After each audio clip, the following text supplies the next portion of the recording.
Assalamualaikum warahmatullahi wabarakatuh. Halo, perkenalkan saya Wirya Harahap, peserta Latsar CPNS Kemenak 2025, Angkatan 13, Kelompok 2. Kali ini saya akan menyampaikan tugas agenda 3 mengenai analisis isu manajemen ASN di unit kerja. Dalam hal ini, saya akan menyampaikan analisis isu manajemen ASN di Mintoba Samosir. Manajemen ASN. Manajemen ASN adalah rangkaian proses pengelolaan aparatur sipil negara yang disingkat dengan ASN untuk menghasilkan pegawai yang profesional, berkinerja tinggi, bebas dari intervensi politik, beretika, dan bersih dari praktik korupsi, kolusi, serta nepotisme. Ada 7 komponen utama dalam manajemen ASN. Pertama, perencanaan kebutuhan. Kedua, pengadaan. Ketiga, pengembangan kompetensi. Keempat, manajemen kinerja. Kelima, pengembangan karir. Keenam, pemberian penghargaan. Dan yang ketujuh adalah pemberhentian. Sebagai guru yang berstatus ASN di Mintoba Samosir, saya mengamati beberapa isu yang terjadi di unit kerja saya. Pertama, saya menemukan bahwa ada ketidakseimbangan distribusi guru. Yang kedua, mengenai kedisiplinan ASN dalam menyelesaikan perangkat pembelajaran. Ketiga, kompetensi digital dan kurikulum merdeka. Keempat, beban administrasi guru tinggi. Dan yang kelima, mengenai pengembangan karir yang tidak merata. Adapun data dan fakta yang mendukung kelima isu tersebut, yang pertama, hanya 8 guru CPNS yang memegang jabatan wali kelas serta 1 guru PJOK yang sesuai SK. Sementara 5 lainnya tidak menjabat sebagai wali kelas, padahal di SK mereka tertulis guru kelas.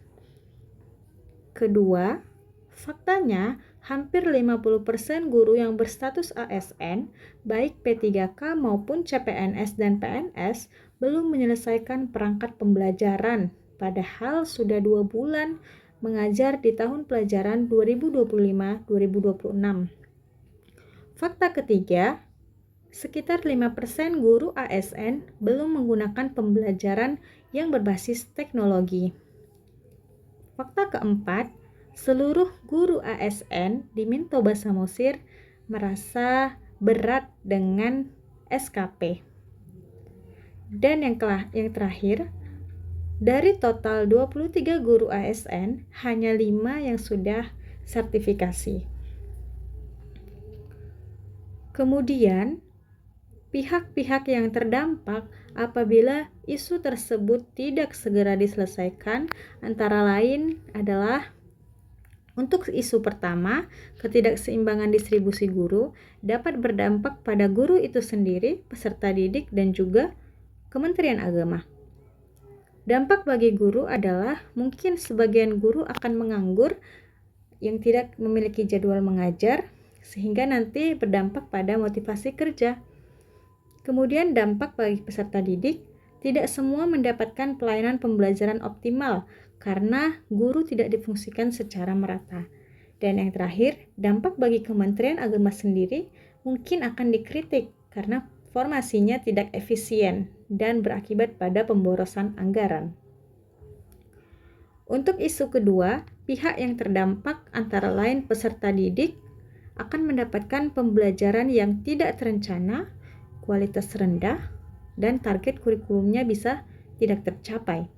Kemudian untuk guru ASN yang tidak disiplin akan dinilai buruk dalam SKP ataupun PKG yang berdampak pada karir dan tunjangannya.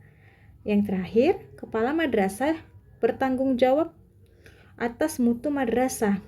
Kalau gurunya tidak disiplin dalam pembuatan perangkat pembelajaran, maka akan dipertanyakan oleh pengawas dan berdampak pada akreditasi madrasah itu. Untuk isu yang ketiga, mengenai kompetensi digital dan kurikulum merdeka, berdampak pada beberapa pihak. Misalnya peserta didik tidak mendapatkan pengalaman belajar yang relevan dengan zaman digital. Mungkin akan tertinggal dengan sekolah lain. Kemudian Dampak bagi guru ASN, kesulitan mengajar sesuai kurikulum merdeka, berisiko dinilai rendah dalam penilaian kinerja guru. Ketiga, dampak bagi madrasah, reputasi madrasah menurun, dianggap tidak siap menghadapi era digital. Dan dampak terakhir akan dirasakan oleh orang tua atau wali peserta didik. Mereka mungkin akan kehilangan kepercayaan terhadap kualitas pembelajaran di madrasah. Untuk isu yang keempat, pihak yang terdampak antara lain guru, waktu habis untuk membuat administrasi, kurang fokus pada mengajar dan mendampingi siswa. Untuk peserta didik, dampaknya adalah pembelajaran kurang kreatif karena guru tadi lebih sibuk menyiapkan dokumen perangkat pembelajaran. Untuk kepala madrasah, dampaknya terhambat melakukan inovasi sekolah karena guru terfokus pada perangkat pembelajaran. Dan yang keempat, dampak bagi pemerintah ataupun Kementerian Agama, data administrasi banyak, tapi mungkin mutu pembelajaran sulit meningkat. Yang terakhir, pengembangan karir yang belum merata akan berdampak pada guru ASN yang belum sertifikasi, akan kehilangan kesempatan tunjangan profesi dan motivasi mereka pasti menurun. Yang kedua, bagi peserta didik, layanan pembelajaran tidak maksimal karena guru kurang terfasilitasi pelatihan berkelanjutan. Yang ketiga, dampak bagi madrasah, capaian mutu dan akreditasi terhambat jika sebagian besar guru belum sertifikasi. Kemudian, keterkaitan isu dengan substansi manajemen ASN di awal tadi. Yang pertama, ketidakseimbangan distribusi guru berkaitan dengan perencanaan kebutuhan dan pengadaan. Yang kedua, kedisiplinan ASN berkaitan dengan manajemen kinerja. Ketiga, kompetensi digital dan kurikulum merdeka berkaitan dengan pengembangan kompetensi. Keempat, beban administrasi tinggi berkaitan dengan manajemen kinerja. Yang kelima, pengembangan karir yang tidak merata berkaitan dengan pengembangan karir dan pemberian penghargaan. Dari kelima isu yang telah saya paparkan, maka saya menganalisis core issue menggunakan teknik APKL. Dan diperoleh skor sebagaimana di layar ini. Untuk isu pengembangan karir tidak merata mendapatkan skor tertinggi yaitu 19, sehingga isu inilah yang menjadi core issue. Kemudian untuk membuat tapisannya, saya menggunakan fishbone dan ditemukanlah isu yang menjadi core issue pengembangan karir yang tidak merata. Lalu, untuk menghadapi core issue tersebut, saya menawarkan beberapa ide kreatif. Pertama, melalui program One Teacher, One Partner. Setiap guru memiliki seorang mitra pendamping. Mereka saling berbagi pengalaman, memberikan masukan, dan menguatkan langkah dalam perjalanan profesi. Kedua, hadir klinik sertifikasi guru di madrasah.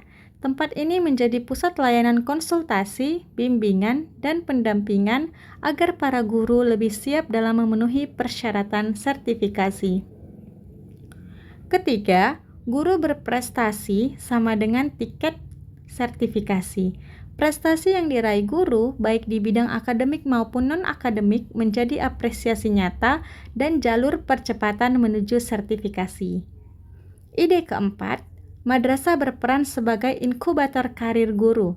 Di sini, guru dapat mengasah kemampuan berinovasi dan mendapatkan peluang pelatihan sehingga kualitas profesionalisme terus meningkat. Dan yang terakhir, sharing kelas antar madrasah.